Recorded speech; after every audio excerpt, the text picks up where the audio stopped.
Halo, selamat datang di video pembelajaran matematika. Jadi pada kesempatan kali ini kita akan pelajari terkait materi. Ya, benar sekali, rumus trigonometri sudut rangkap seperti itu. Jadi materi ini kalian pelajari di kelas 11, yaitu di matematika peminatan. Dengan pengajar saya sendiri Sukma Pradnyana. Selama beberapa menit ke depan, silakan kalian persiapkan alat tulis untuk mempelajari materi ini.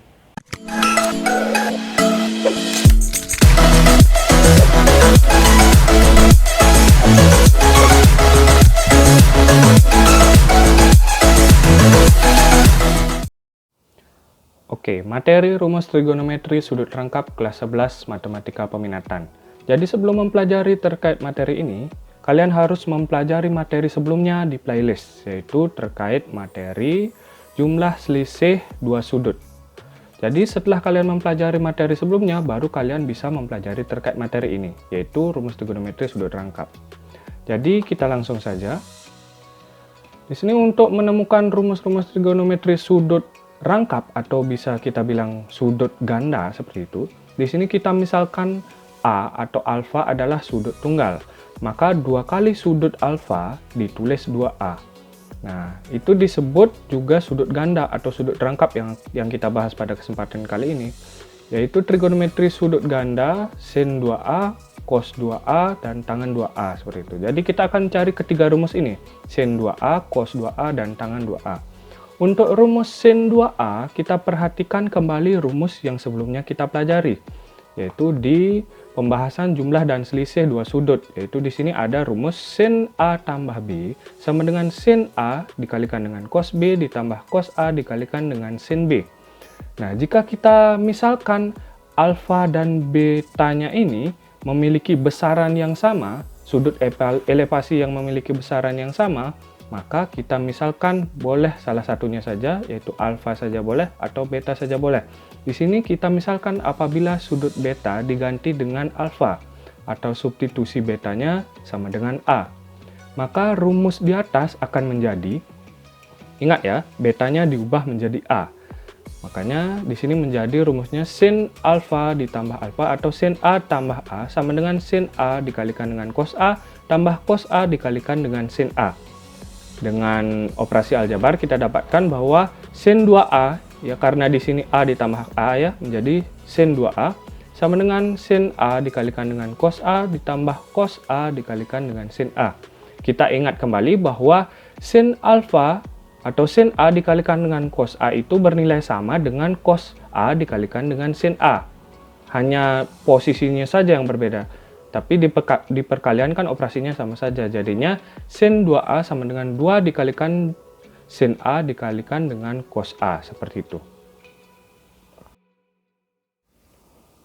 Nah, sedangkan di rumus cos 2A kita perhatikan kembali terkait rumus cos A ditambah B itu sama dengan cos A dikalikan dengan cos B dikurang sin A dikalikan dengan sin B. Ini rumusnya sudah Bapak bahas di materi sebelumnya juga, di jumlah dan selisih dua sudut ya. Jadi sama seperti rumus sin 2A, kita akan mengubah sudut B menjadi A di sini ya. Karena kita misalkan A dan B ini memiliki besaran yang sama, sehingga kita substitusi B itu sama dengan A. Maka rumus di atas akan menjadi cos A ditambah A sama dengan cos A dikalikan dengan cos A dikurang sin A dikalikan dengan sin A. Di sini operasi aljabar, A ditambah A menjadi 2A. Jadinya cos 2A sama dengan cos kuadrat A dikurang sin kuadrat A. Dari mana dapat kuadrat? Karena di sini perkalian cos A dengan cos A, jadinya bentuk kuadrat ya. Di sini perkalian sin A dikalikan dengan sin A, jadi bentuk kuadrat sin kuadrat A. Jadi rumus untuk cos 2A itu sama dengan cos kuadrat A dikurang sin kuadrat A. Nah, di samping bentuk cos 2A yang tadi Bapak jelaskan, di sini ada bentuk lain atau rumus lain dari cos 2A itu sendiri dengan kita mempertimbangkan rumus sin kuadrat A ditambah cos kuadrat A itu sama dengan 1. Dari bentuk ini, kita akan membentuk rumus baru dari cos 2A. Dengan mempertimbangkan di ruas kiri dan ruas kanan sama-sama dikurang cos kuadrat A, jadinya bentuk ini. Sedangkan jika di ruas kiri dikurang sin kuadrat A dan di ruas kanan dikurang sin kuadrat A, jadinya bentuk seperti ini. Nah, dari kedua bentuk tersebut kita akan membentuk rumus baru dari cos 2A. Nah, dengan mensubstitusi rumus-rumus di atas, di sini ada dua ya. Kita akan mengubah cos 2A itu sama dengan, kan kita ketahui bahwa rumus yang tadi kita sudah dapatkan cos 2A itu sama dengan cos kuadrat A dikurang sin kuadrat A.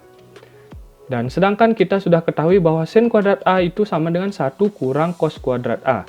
Jadi kita tinggal substitusi ini ke bentuk cos 2A itu menjadi cos 2A dikurang 1 dikurang dengan cos kuadrat A. Jadinya jika kita operasikan aljabar, jadinya bentuk cos 2A itu sama dengan 2 dikalikan dengan cos kuadrat A dikurang 1.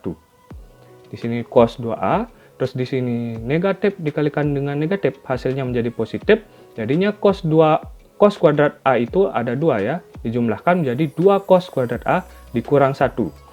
Menggunakan cara yang sama, di sini kita substitusikan cos kuadrat A itu menjadi 1 kurang sin kuadrat A, sehingga didapatkan rumus seperti ini. Cos 2A itu sama dengan 1 dikurang 2 dikalikan dengan sin kuadrat A.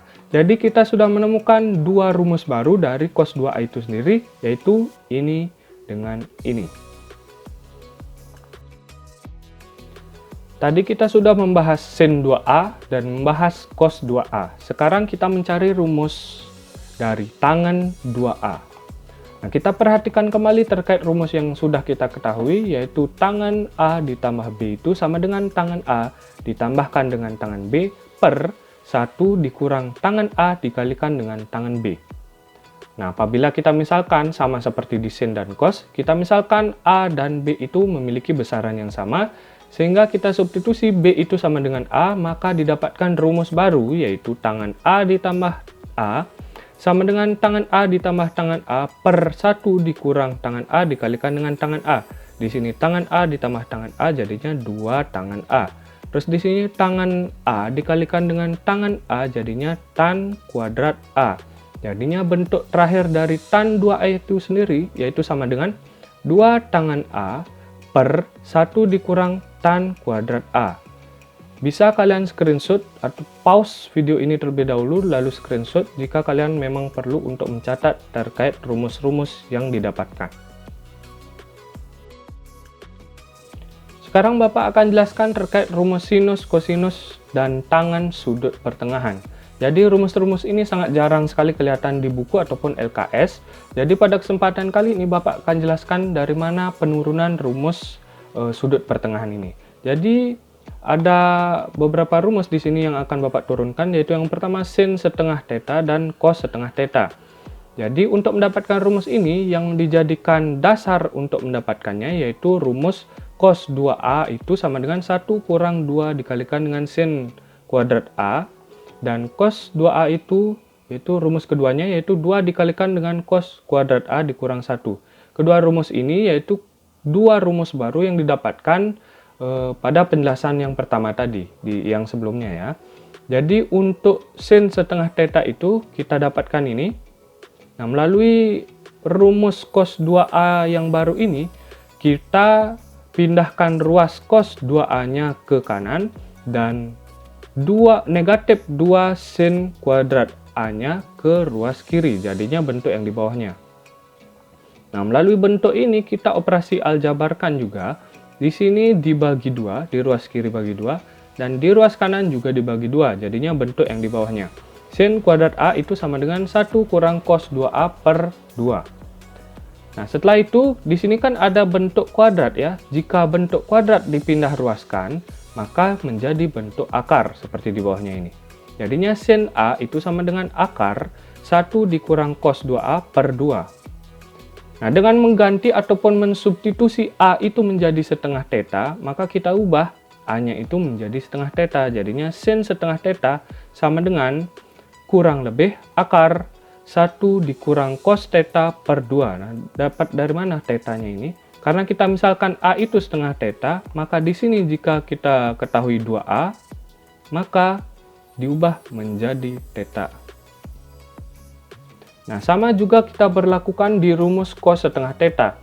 dengan dasar ataupun basic cos 2A itu sama dengan 2 dikalikan dengan cos kuadrat A dikurang 1, kita operasi aljabarkan menjadi bentuk yang terakhir ini, dan dimisalkan A itu merupakan setengah theta, kita dapatkan rumus baru yaitu cos setengah theta sama dengan kurang lebih akar, ataupun plus minus kita bilang ya, plus minus akar 1 ditambah cos theta per 2.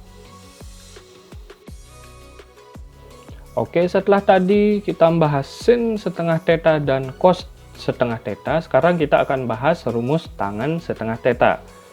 Nah, dengan mempertimbangkan rumus yang tadi kita dapatkan, bahwa sin setengah theta itu merupakan plus minus akar 1 kurang cos theta per 2, dan cos setengah theta itu merupakan plus minus akar 1 ditambah cos theta per 2. Jadi dari ini kita akan membentuk rumus tangen setengah theta. Kita ingat kembali bahwa bentuk tangen X, kita misalkan ini X, tangen X itu didapatkan dari sin X per cos X. Sama seperti permisalan tersebut, kita akan menerapkan bahwa rumus tangen setengah theta itu sama dengan sin setengah theta per cos setengah theta. Jadi kita tinggal masukkan bentuk ini dan bentuk ini ke rumus yang sudah kita ketahui, sin per cos ini. Jadi kedua rumus itu dibagi dan dioperasi aljabarkan menjadi bentuk tangen setengah theta sama dengan plus minus akar 1 kurang cos theta per 1 tambah cos theta. Dan ini dia bentuk terakhirnya. Dan ingat ya, perlu menjadi catatan di sini, tanda plus itu diambil jika sudut setengah theta tersebut terletak di kuadran 1 atau 3. Sedangkan tanda negatif akan diberlakukan jika sudut setengah theta tersebut terletak di kuadran 2 atau 4, khusus di tangan ya. Dan ingat kembali bahwa Bapak jelaskan di lingkaran masing-masing kuadran, yang mana di kuadran 1 semua bernilai positif, di kuadran 2 sama saya sin bernilai positif, terus di kuadran 3 tangen bernilai positif, dan di kuadran keempat cos yang bernilai positif. Lihat kembali mengenai video sebelumnya yang Bapak share, yang terkait lingkaran di masing-masing kuadran yang mana bernilai positif, sin, cos, dan tangannya ya. Jadi berlaku juga di rumus sin setengah theta dan cos setengah theta. Plus minusnya ini berlaku di mana derajat dari theta ataupun alfa itu di kuadran mana. Jika di kuadran 1 bernilai positif atau negatif, berlakukan sama seperti pembelajaran sebelumnya. Nah, di sini ada bentuk lain dari rumus tangen setengah theta ya. Jadi dengan rumus yang diketahui di sini bahwa rumus tangen setengah theta itu kan sama dengan plus minus akar 1 kurang cos theta per 1 tambah cos theta. Dengan mengalikannya dengan akar sekawan. Nah, ini dia sekawannya ya. Di sini juga sama, dikalikan sehingga menghasilkan rumus baru. Di sini operasi aljabar seperti biasa. Ruas kiri dan ruas kanan diberlakukan dan disubstitusi masing-masing sehingga didapatkan rumus baru di sini ya. Sin kuadrat theta itu tangen setengah theta itu sama dengan sin kuadrat theta per 1 tambah cos theta. Sedangkan bentuk yang kedua, bentuk lainnya yaitu 1 kurang cos theta per sin kuadrat theta. Nah, agar kalian paham terkait materi yang akan dipelajari pada kesempatan kali ini, yang Bapak tadi jelaskan mengenai rumus-rumusnya, kita akan membahas contoh soal. Di sini ada contoh soal yang pertama, yaitu hitunglah nilai sin 2b, cos 2b, dan tangen 2b jika sin b diketahui 3/5 dan sudut b itu merupakan sudut lancip. Nah, jika sudut lancip, kalian ingat kembali besarannya berapa sudut lancip itu? Kan kurang dari 90 derajat. Jadi jika kurang dari 90 derajat, itu berada di kuadran 1. Karena di kuadran 1 jaraknya dari 0 derajat sampai 90 derajat ya. Nah, bagaimana cara penyelesaiannya? Kita ingat kembali bahwa sin B di video pembelajaran sebelumnya juga Bapak sudah jelaskan. Di sini jika kita ketahui sin B itu sama dengan 3/5, sin itu kan sin demi sisi depan per miring 3/5. Sisi depannya jadi 3, sisi miringnya menjadi 5. Y-nya itu sama dengan 3, R-nya itu sama dengan 5. Dengan menggunakan rumus Pythagoras pada segitiga itu, yang sudah Bapak jelaskan di video sebelumnya, didapatkan X-nya itu 4, atau sin demi di sini depan miring, sisi sampingnya menjadi 4. Nah, sin B sudah kita ketahui. Di sini kan kita disuruh mencari cos 2B ya. Sebelum kita mencari cos 2B, kita harus mencari cos B-nya terlebih dahulu. Cos B itu jadinya cos kan cos sami samping per miring, sisi samping per sisi miring. Sisi sampingnya kita dapatkan 4, sisi miringnya kita dapatkan 5. Sehingga cos B dapatnya 4/5, sedangkan tangan tan desa depan per samping. Sisi depannya 3, sisi sampingnya 4, jadinya 3/4. Nah, melalui yang sudah kita ketahui ini, sin B kita sudah dapat, cos B sudah kita dapat, dan tangan B, kita menuju ke yang ditanyakan oleh soal. Yang ditanyakan oleh soal kan sin 2B itu menjadi apa ya?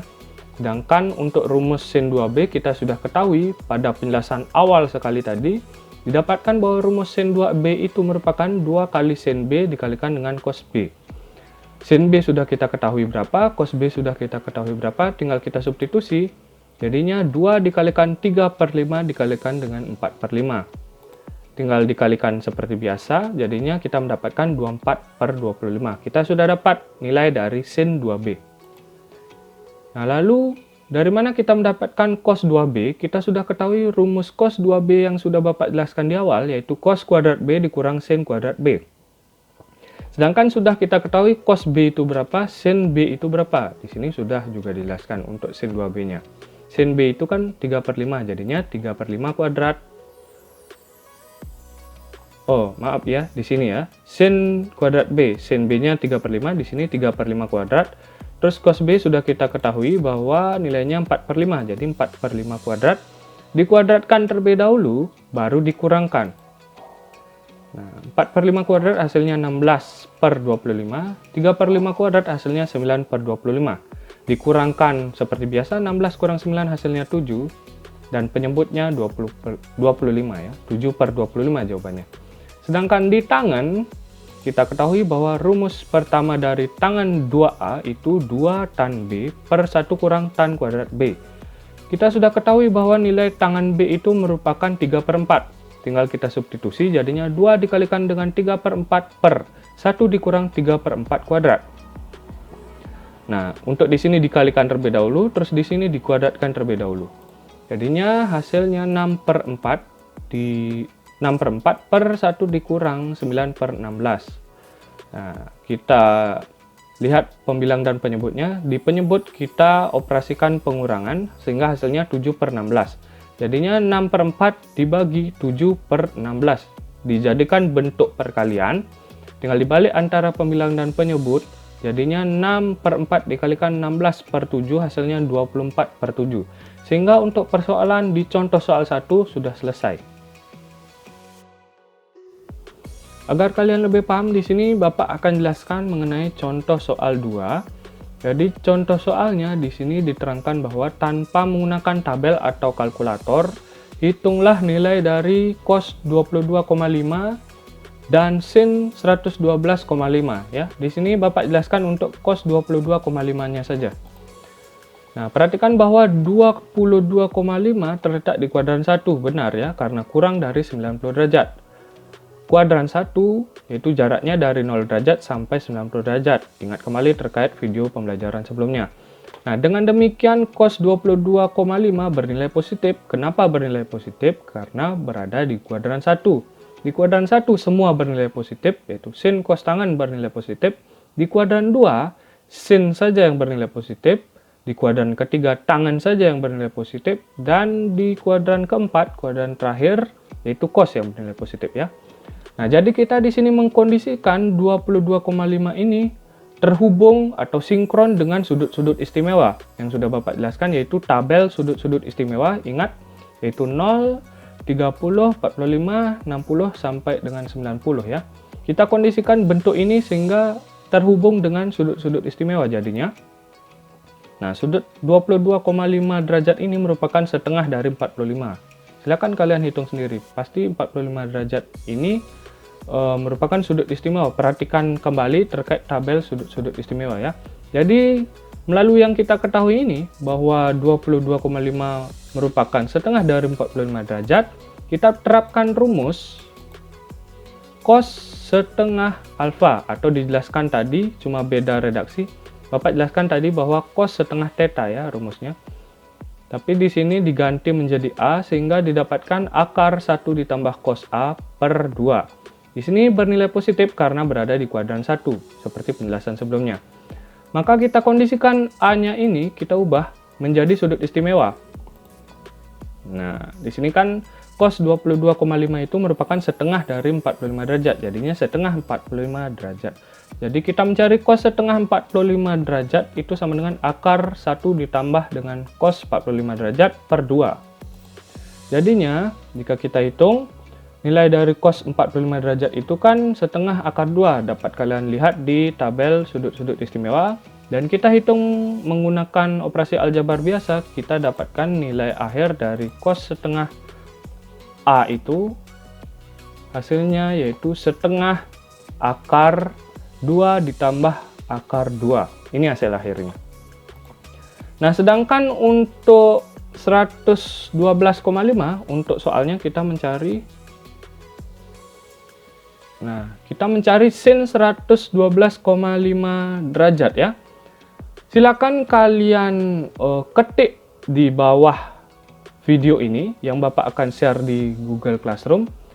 Kalian ketik jawabannya di kolom komentar. Kira-kira berapa hasil dari sin 112,5 derajat. Ingat, kalian perhatikan besaran sudutnya di sini 112,5. Ada di kuadran berapa? Terus setelah itu ingat, di kuadran tersebut apakah sin bernilai positif atau negatif?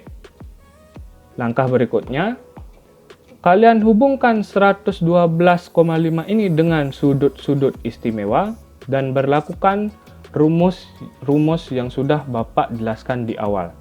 Jadi sekian video pembelajaran pada kesempatan kali ini, sampai jumpa di video pembelajaran berikutnya.